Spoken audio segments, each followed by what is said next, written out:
No, that's like the worst thing that could happen to a hub drive.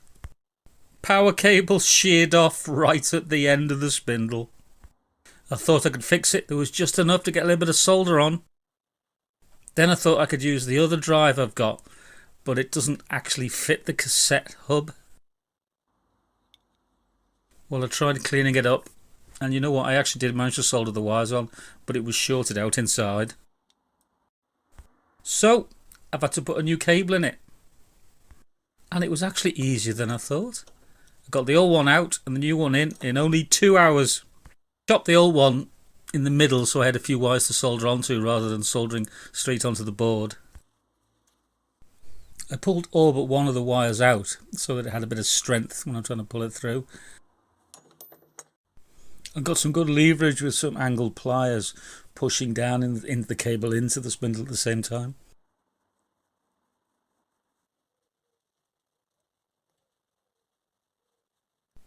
Stopping the outside sheath of the cable just bunching up inside the spindle was the biggest problem. But once I got it through, it was pretty easy to carry on. Well happy with the result. Heat shrink them all up, pushed them out the way of any moving parts, and it worked like a dream.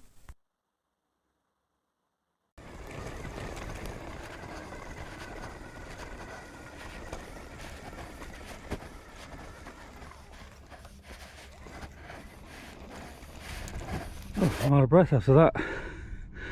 Well, there you go then. The silly bike. No, the floppy bike. What have I done? I've actually just got a 350 watt controller on it at the moment. Because, long story, the other one went faulty and that's caused my problems. It doesn't do too badly actually. It hasn't got the gump obviously of a 2,500 watt one. I think it's actually about 750 watts.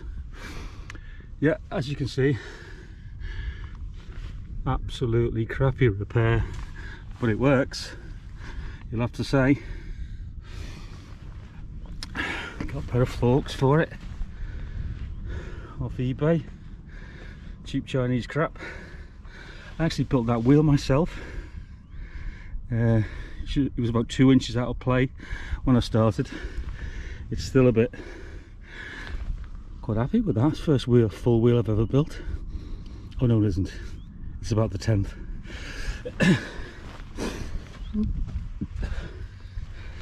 And this was the bugger. Well, you already know what happened there. And you know what? Have I put any protection on it? Have I buggery? I'm going to put a same size rim on the back with a 24-inch tyre to lower the gearing. That tyre's just a bit too thin, doesn't get a lot of traction. Overall, pretty happy with it. It's still floppy, but it doesn't matter as much now because it's push instead of pull. Let's just see how it goes. See what the top end's like on a 350 watt controller.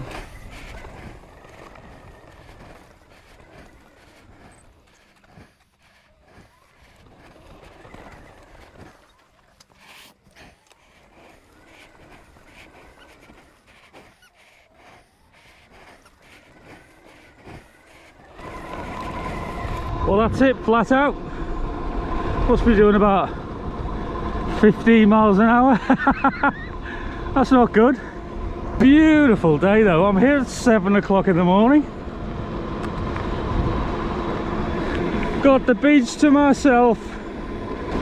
A bit soft sand. Wow, look at that. This is always the best bit. The harder sand is here. What the suspension looks like.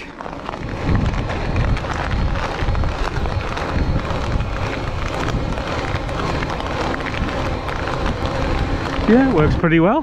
Happy with that. Yeah, you know, it looks okay, doesn't it? It's a nice little bike. Ignore the back tyre being smaller than the front one. But you know what? It's going to be smaller than the front one when I put the 24-inch on. What do they call them? Mullets. Mullet fat bike. But there's not many of them in the world.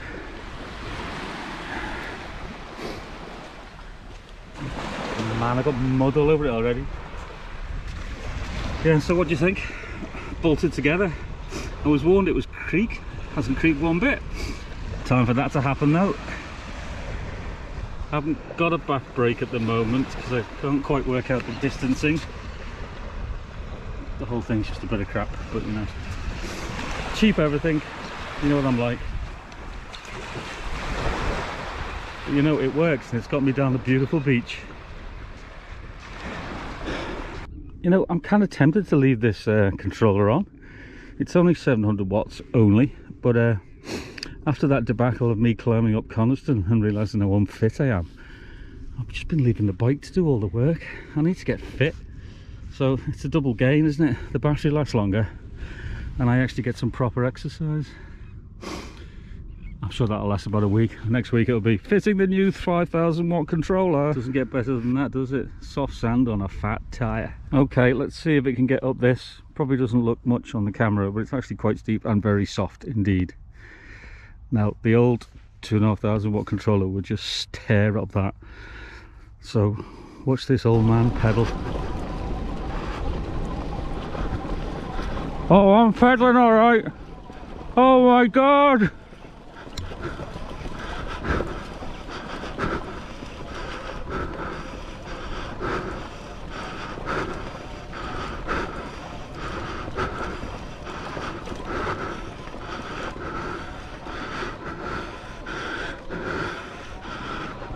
Well, you know what?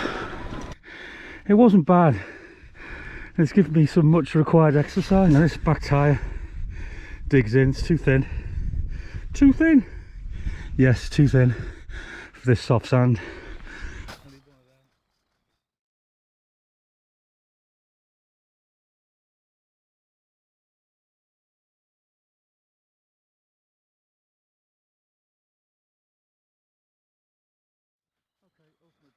This is the access to the Squirrel Reserve car park. I only just make it on the 2,500 watt controller, so I'm going to fail.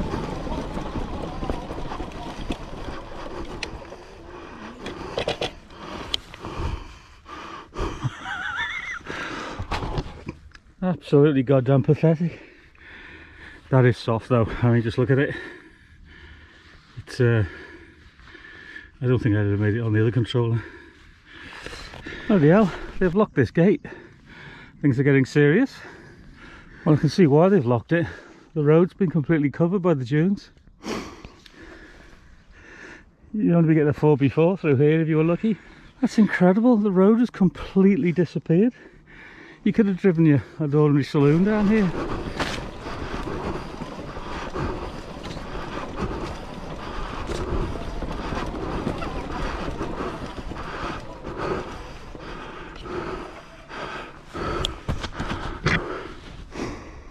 Yeah, you can see where people have been cutting around that bit.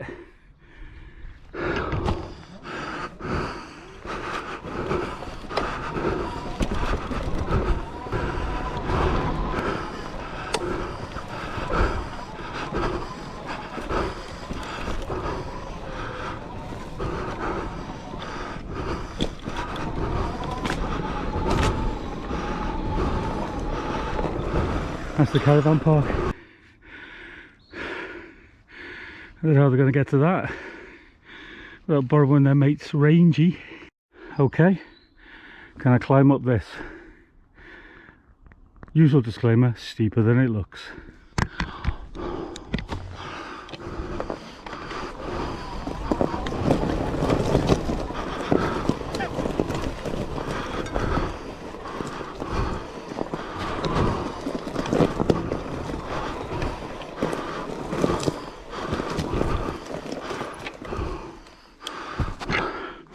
Bloody hell, that's not bad at all. Right, I'm going to scoot down here and then tear up the other side. Did I say it's steeper than it looks?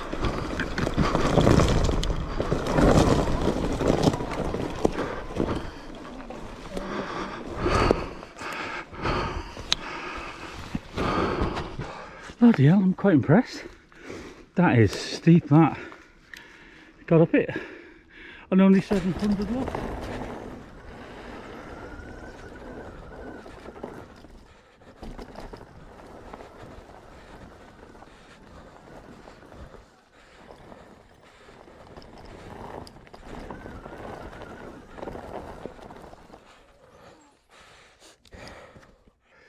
Oh yeah. God, what an absolutely beautiful day. And it's only 7:30. Well, I'm going to jinx it by saying it's holding up so far. It hasn't snapped in half. Hasn't suddenly got loads wobblier. You want one, don't you? I know you want one of these bikes. I'd also like to point out that I haven't actually bothered wiring up the holes. I just came out of this to try it out and it hasn't cut out once. Usually it keeps cutting out over bumps and various situations when you're climbing. Loses track of where the wheel is because it just uses a bit of like a feedback circuit to work out where the rotors are. And it seems to be working perfectly. Again, just jinxed myself. Let's just nip up there, see if it gets up there.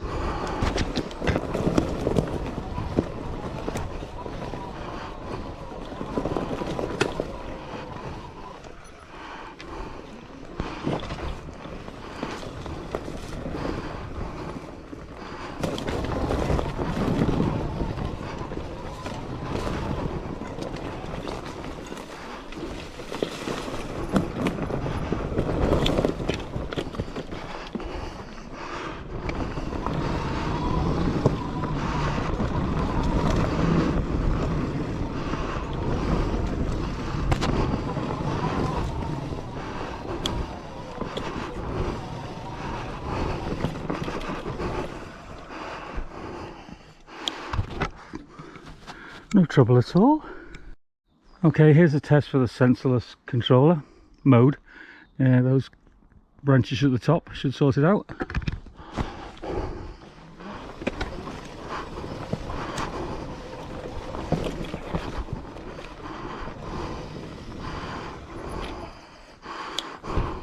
Well, this is a bit uncanny.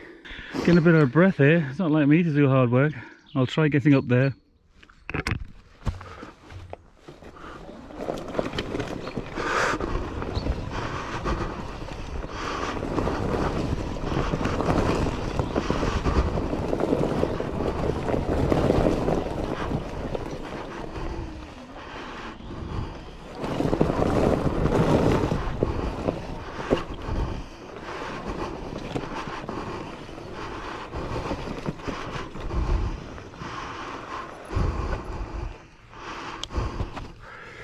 Only got a front brake.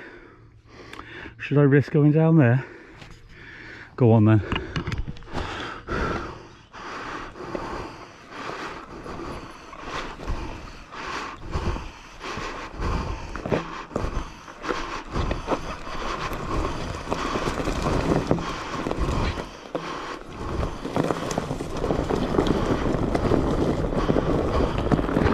I got slightly hairy for a second, so then what do you think? Got potential. It did better than I thought it would. Usually my first build outings result in everything falling off. I suppose there's time for that. Now if I do need a bigger battery, I've worked out I can fit in a 15 amp hour, the Halong style battery in there, but I can't clip it down. I've had to turn the mount the other way so that I put it in and then push it up, which is a bit of botching, but I'm good at that. The only problem is once I've pushed it up, there's no way of locking it in. So I'm probably going to use some contraption that might involve tape. Not even slightly warm, which is correct because I'm only running it at its actual nominal current, 750 watts, and it's a 750 watt hub that can take 2,500. If you're wondering how I'm keeping it halfway up the cog without a gear selector, I've actually just stuck a spoke where the cable would be and tightened it up in that position. Bike hacks brought to you by Charge Red. I have to say that looks like a bit of an orifice, doesn't it?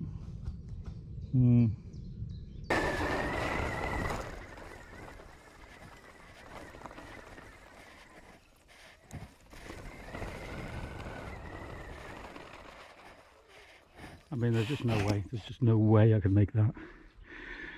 But of course I'm going to give it a go.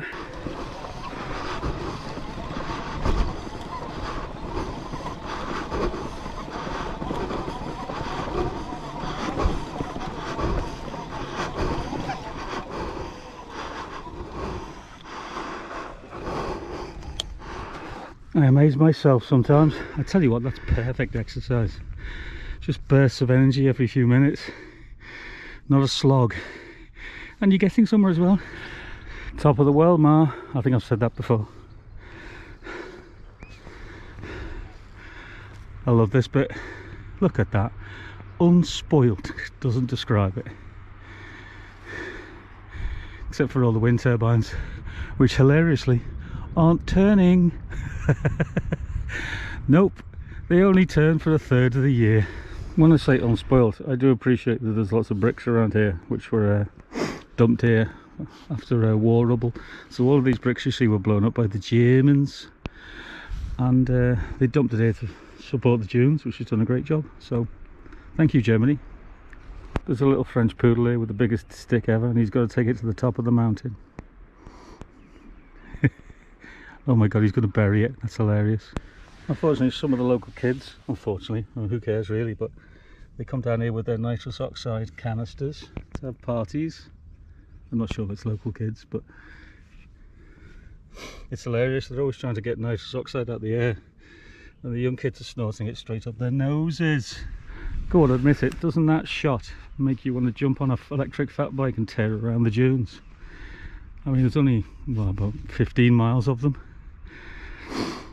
Completely unspoilt. As someone pointed out in the comments, the reason the frame snapped actually is because I cut this bit off to make room for the BBS HD. I was going to strengthen it with these two plates anyway, but I never got around to it, and I lost interest in the frame because it was so wobbly, so it snapped, which is my fault. But now she lives again. Here's another area that needs attention. As you can see, possibly there's only about half the thread in that nut, simply because the thing that my mate made out of a spanner is too wide, so I need to make that quite a bit thinner. Hopefully not. I'm sure it could still be strong enough, even if it was just a quarter of an inch thinner. We'll see, eh? Nothing like a botch. Well, nothing's moved. It all seems to be still pretty strong. Those bolts I'll probably end up using forever, because that's me. I might spray it black. It's probably a good idea. It looks like a bit of a botch, doesn't it? You know what, when that's sprayed black, that'll look like OEM. Who the hell hauled those all the way down here to build a fire? Very conscientious of them. It's going to be a scorcher today. You can tell already, can't you? Look at the sun. When I say scorcher, 19 degrees. That's basically meltdown mode in England. Not bad, seeing as I'm using the low power controller, and that is actually quite steep, and you can see how soft it is as I've stood on it. Right then, let's nip down onto the beach.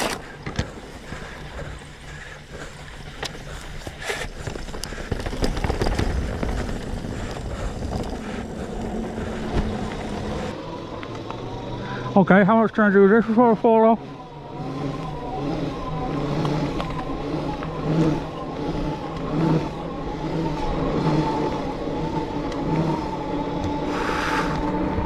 I'm not chancing it because I'm old and I'll hurt myself. Sorry!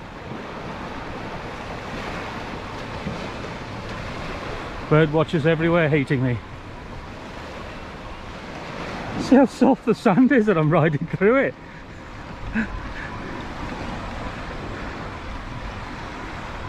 What are these? Come on. Black and white. Sand catchers or something. Spoonbills. Ah, look at that track. Oh, must be a good 2 inches deep. Someone else has been in on a fat bike. Oh, was that me? I think that was me. Yes, that's my tyre. Yes, see, this is what an electric fat bike does for you. You wouldn't stand a chance pushing that much sand out the way. You'd be knackered in 5 minutes. Look at me, I can just waltz through it. So overall, I'm pretty impressed.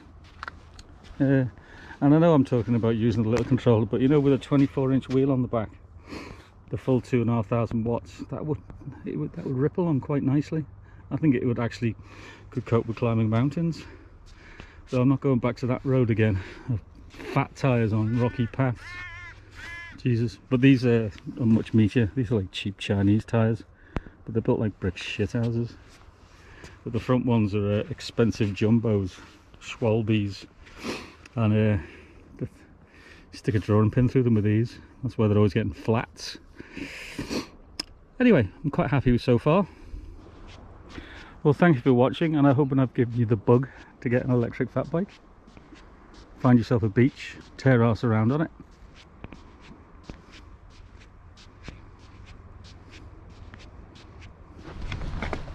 Ooh, they've redone the walkway, it looks lovely.